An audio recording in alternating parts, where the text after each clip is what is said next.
If you listen to Locked On Syracuse, you know damn well that I am not happy with the state of Syracuse football.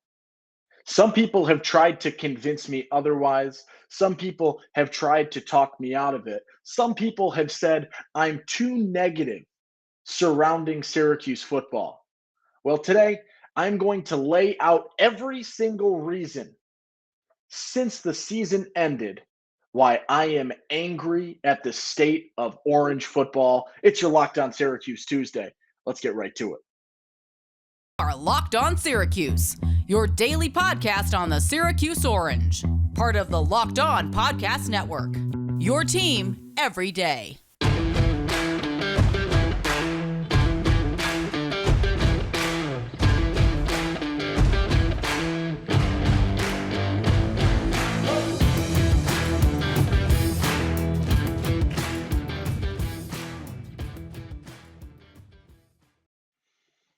What's up? What's happening? Welcome into your Locked On Syracuse Tuesday episode. I'm Owen Valentine saying thank you so much for making Locked On Syracuse your first listen today and every day. Free and available wherever you get your podcast, part of the Locked On Podcast Network.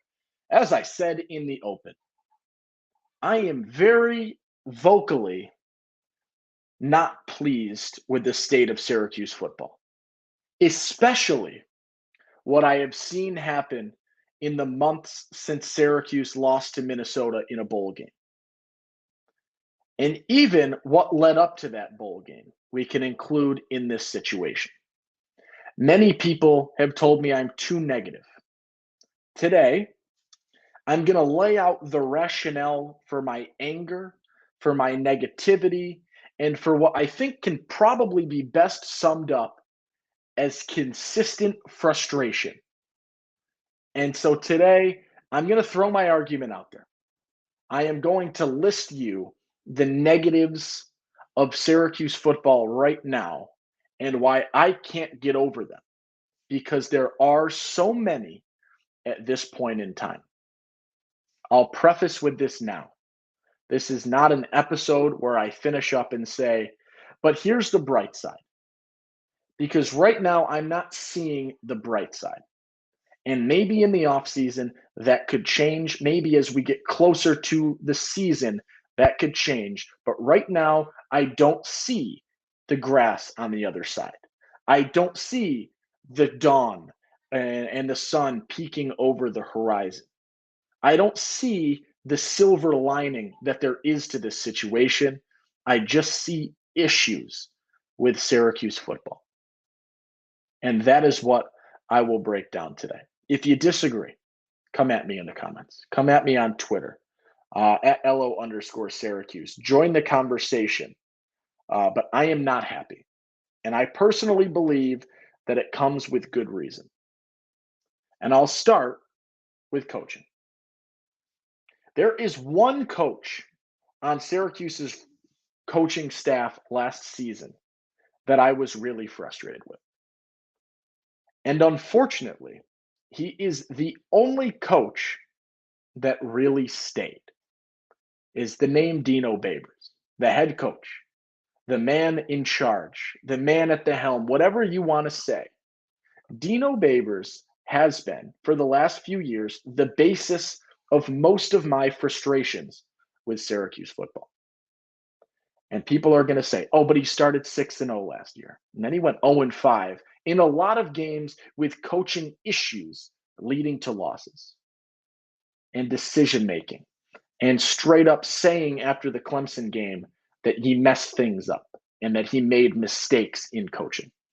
And I have posed this question even when all was sunshine and rainbows last season. Is Dino Babers actually a good football coach? And I don't think the answer is yes. I don't see what he does offensively in terms of coaching. I don't see what he does defensively in terms of coaching. I don't see what he does game management-wise in terms of coaching. And I will tell you this more than anything else, I don't see what he does recruiting-wise that makes up for any of the on-field issues that arise from head coach Dino Babers. Now, contrary to Babers, who Maybe you can say Wildhack made a mistake in extending with the contract that he gave him. Syracuse couldn't get rid of Babers because the buyout was reportedly still north of $10 million after last season. But who did Syracuse lose? And I will preface that none of these are a result of a firing. And only one of these resulted in a position upgrade. All of these were position-wise linear moves. It starts with offensive coordinator Robert Anae. Robert Anae didn't leave you to become a head coach. Robert Anae left you to continue being an offensive coordinator. Was he offered more money? Probably. But you lost Robert Anae, who is one of the few bright spots, or who was one of the bright spots on Syracuse's coaching staff last season. He brought a revitalized coaching style, a new offense. He brought life to some things, mixed some things up, things that Syracuse had been struggling with in the past, especially under Sterling Gilbert. You lose Robert Anae to NC State. Let's go to the defensive side of the ball. You lose your defensive coordinator, Tony White, a guy who had shown you some life defensively in turning a defense that was outside of the top whatever into a fringe top 25 defense. You lose him, not to become a head coach, but to continue as a defensive coordinator at a different school in Nebraska. Is money involved? Sure. Is football program being overall better involved? Sure. But you lose both of those coaches who were bright spots on this team. Gone. You go to your O-lines coach, Mike Schmidt. He switches to the tight ends coach at Mississippi State. Gone.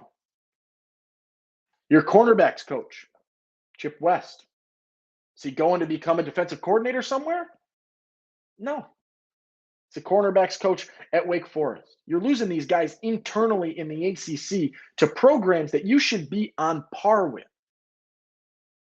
You lose your safeties coach, one of your best, if not your best recruiter, in Nick Monroe. And this is the only one where you see a bit of a jump as he becomes a co-defensive coordinator at Minnesota. But you're losing 5 massively important coaches. And you're not replacing them with upgrades. And that is the beginning of my basis of frustration, is that you had a coaching staff that was showing promise, and you lose every single one of them. And who is the constant factor that remains is Dino Babers, the guy that time and time again has shown reason to be frustrated and reason to be disappointed. I say this time and time again. There's no answers from Dino. He never answers the question. He just rephrases it. He beats around the bush, and he gives you a metaphor or a pop culture analogy or a reference of some sort. It's not what you want to hear. And it's not something that, in my opinion, demonstrates that a change towards success is looming on the horizon. Because coming up after the break, we're going to talk about the state of the roster. And based on the math that we have put together, the math that I have put together, courtesy of a few people, Syracuse is down 16 players as a result of the portal, as a result of players leaving the program for whatever reason, as a result of graduation. They are down 16 players. And we break that down after a quick note from our friends at FanDuel Sportsbook.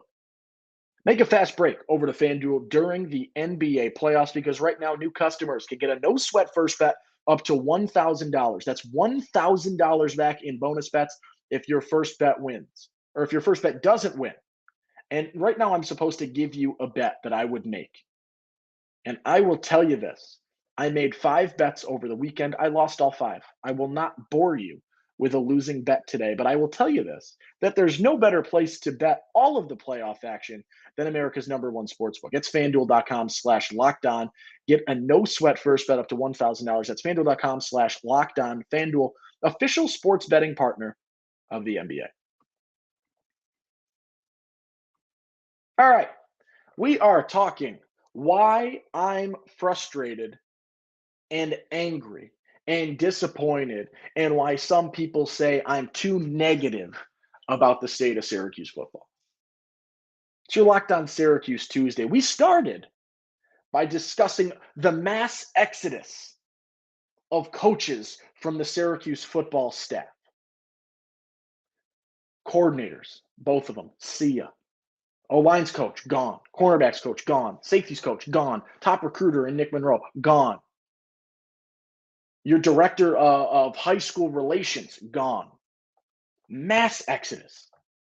Most of them for linear positions, probably including a pay bump. Maybe that's a structural issue at Syracuse, another reason to be frustrated.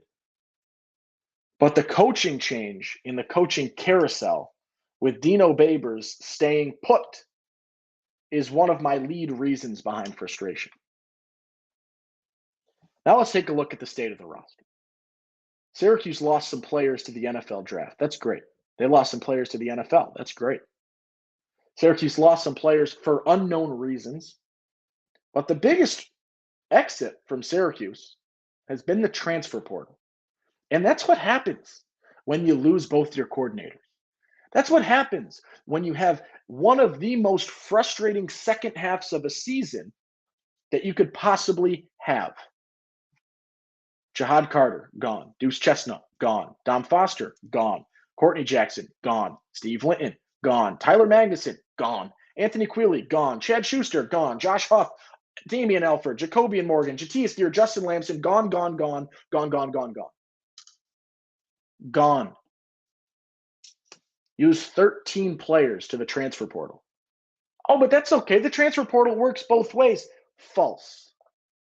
Because you bring in 5. 5 players get brought in via the portal. That's a net loss of 8 players via the transfer portal. Joe Moore, Braylon Ingram, a guy coming off of a medical retiring at Alabama. There's a huge question mark there. Jaden Gould, Jalen Bellamy, Jack Stonehouse, a punter in the portal, right? That is not a break-even result of the transfer portal by any stretch of the imagination. You have starters out the door. You've got guys that are supposed to be the future of your program as backups out the door. You've got the majority of your wide receiving core out the door. And you bring in 5 guys via the portal. 5. And it's not like we look at the 2023 recruiting class of players coming in and saying that they've got a lot to offer.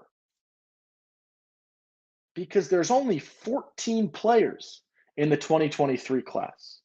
Let me remind you, you're already down 8 guys via the portal when we do that net gain. It's a net loss of 8 guys. You had 14 players graduate or get to the NFL. And per an article from Emily Leiker over at Syracuse.com, you had 7 or 8 more players exit for reasons unknown. The math that I've put together on this says that if you take everybody that left via the portal, via graduation, via the NFL, via an unknown reason, you're net down 16 players right now. Where are the 16 coming from? Right? You're reaching out to guys in the 24 class, reaching out to guys in the 25 class. What is happening with this team right now? And that is where more of my frustration comes in with Syracuse football. Everyone is leaving. Players are leaving because they see the opportunities are better elsewhere, right? Guys that are starters, guys that are studs, guys that are getting your best of the best in terms of NIL opportunities, gone. Future NFL caliber players in Jihad Carter, Deuce Chestnut, gone.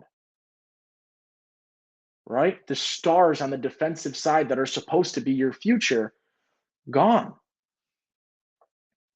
That's frustrating. That's disappointing. It's tough to see, and it's tougher to get excited about. So now we look to recruiting. And I talked about the 2023 class being skin and bones and a skeleton of what a recruiting class should be. There are 14 players in this recruiting class.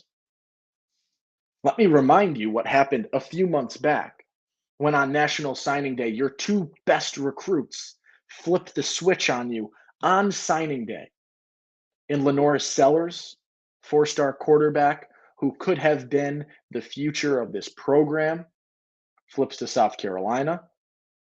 And Vincent Carroll Jackson, offensive lineman, who was your second best recruit in the class, unannounced, flips the switch, decommits, and goes elsewhere. Now, just last week, let's add to the table the second best remaining player that you had on the roster in a junior college transfer in Lonnie Rice, decommits from the program. Everything going good flips. People leaving. People don't want to be a part of it. Things like that. All of these things, in my mind, result in players not necessarily wanting to be here and be a part of this because they don't like what's going on or they see better opportunities elsewhere. And it's disappointing. Let's not even address the fact, because I haven't addressed the fact yet, that this is the worst recruiting class in the Atlantic Coast Conference. This is the 74th ranked recruiting class in college football, which puts Syracuse just about the bottom 50 in collegiate football. You are adjacent in the recruiting rankings to Louisiana Tech, and you are 5 spots better than your throughway counterpart in the university at Buffalo. Is that the playing field you're going for now, is to be on par with Buffalo? Because that's where you are in terms of recruiting. The 4th straight season, Dino Babers has had a worse recruiting class than the year before. You go from 50th in 2019 to 62nd in 2020 to 64th in 21 to 65th in 22 to 74th in 23. For a guy that can't coach on the field in terms of offense, defense, play calling, or clock management, you sure as hell aren't making up for it in the recruiting efforts because you're not getting good recruits and you're not getting recruits that rank. And I am not saying that you can't turn players from this into NFL talent because you can. It's possible. It's happened. We just saw it happen. But there is a reason that 5-star players get drafted with 90+% frequency. And 4-star players get drafted with a certain frequency. And 3-star players and unranked players do not get drafted at such a frequency. It is because the more stars you have, the more likely you are to translate to the NFL, right? There are always possibilities for long shots. Rich Strike won the Kentucky Derby at 80-1 last year. It can happen. But dear God, does the favorite not typically do it? There is rationale behind why players get more stars. And you're not getting players with stars. And you are continually seeing your recruiting rankings drop year after year after year after year.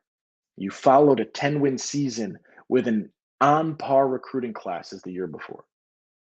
You made a bowl game this year. The recruiting class is 74th in the country. UTSA has a recruiting class better than you. Rutgers has recruiting class better than you by about 5 or 6 spots. We're not better than Rutgers anymore.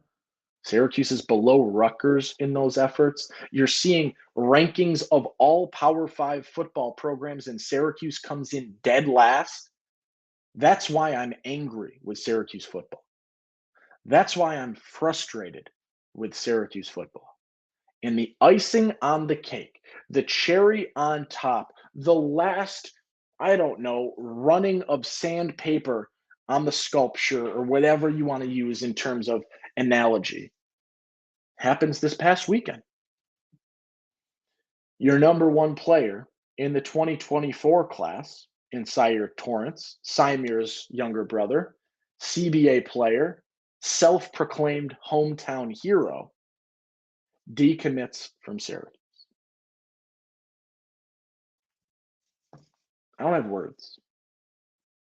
I was so disappointed and angered and up in arms to see that.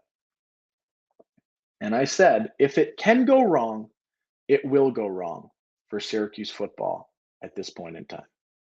Just wow. How?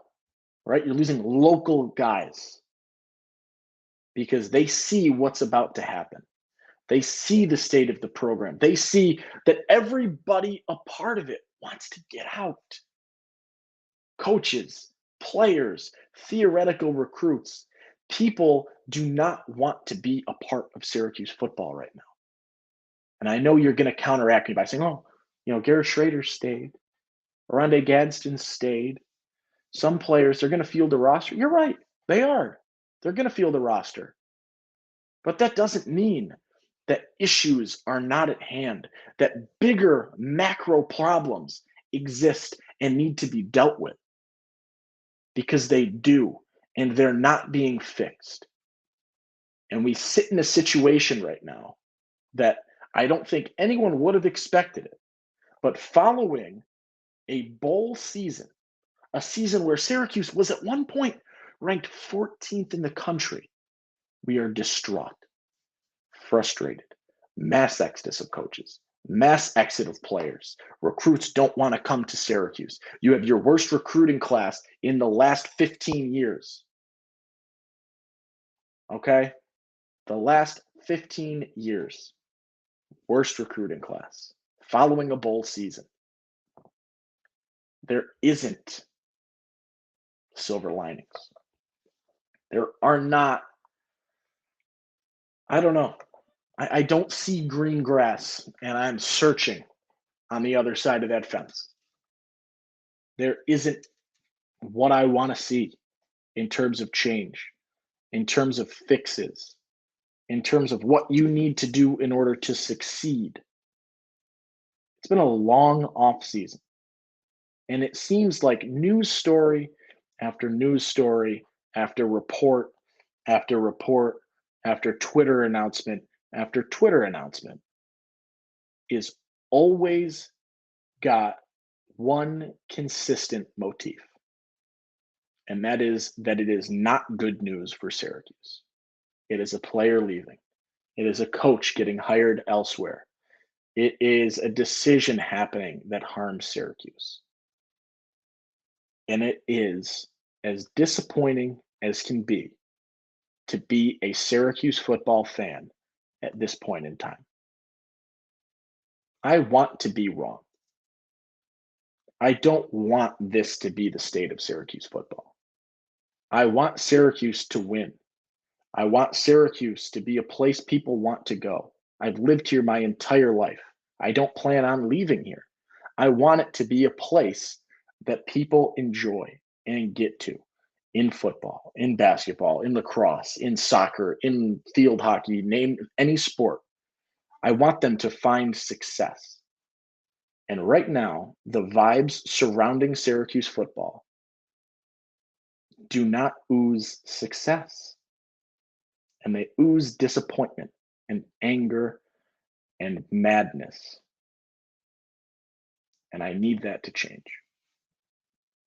What is that change? I don't know. I think that change happens at the end of a contract that may or may not end in another season or two. I think that change happens in taking a look at where our money goes. And I know they're investing in facilities right now, and they are taking however many $1 million donations to work on facilities. That needs to be echoed in the NIL space. And I look at approach, and I look at, do we want to see Syracuse football succeed money-wise? Or do we want to continue investing minimal money into Syracuse football so that the net profits of contracts, television, and whatnot are more lucrative? There's the questions. What will happen? What changes will we see? Is there going to be a mentality shift in my mind at some point in time? I don't know. As we get closer to the season, maybe I'll do an episode rattling off things to be excited about Syracuse football. But right now, my list is negative, and it's entirely negative. And it's a result of 5 key coaches exiting the program for non-jumps in terms of position and slight jumps in terms of program. It's the net 8 losses in the transfer portal that hurt. It's the lack of promising recruiting classes that hurt. It is the teams you're nearest in recruiting rankings that hurt. It is the loss of key recruit after key recruit after key recruit via decommitting or committing elsewhere or reopening their recruitment, whatever that might be.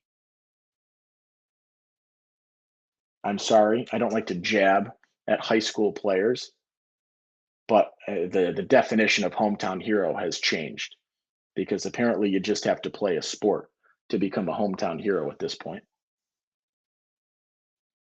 It's awful. It's frustrating. It is a somber state of Syracuse football. What happens next? What happens next? I don't know. I want to be proven wrong. Come at me in the comments. Tell me I'm too harsh. Tell me that I'm wrong. Tell me I'm insane for being as down on Syracuse football as I am.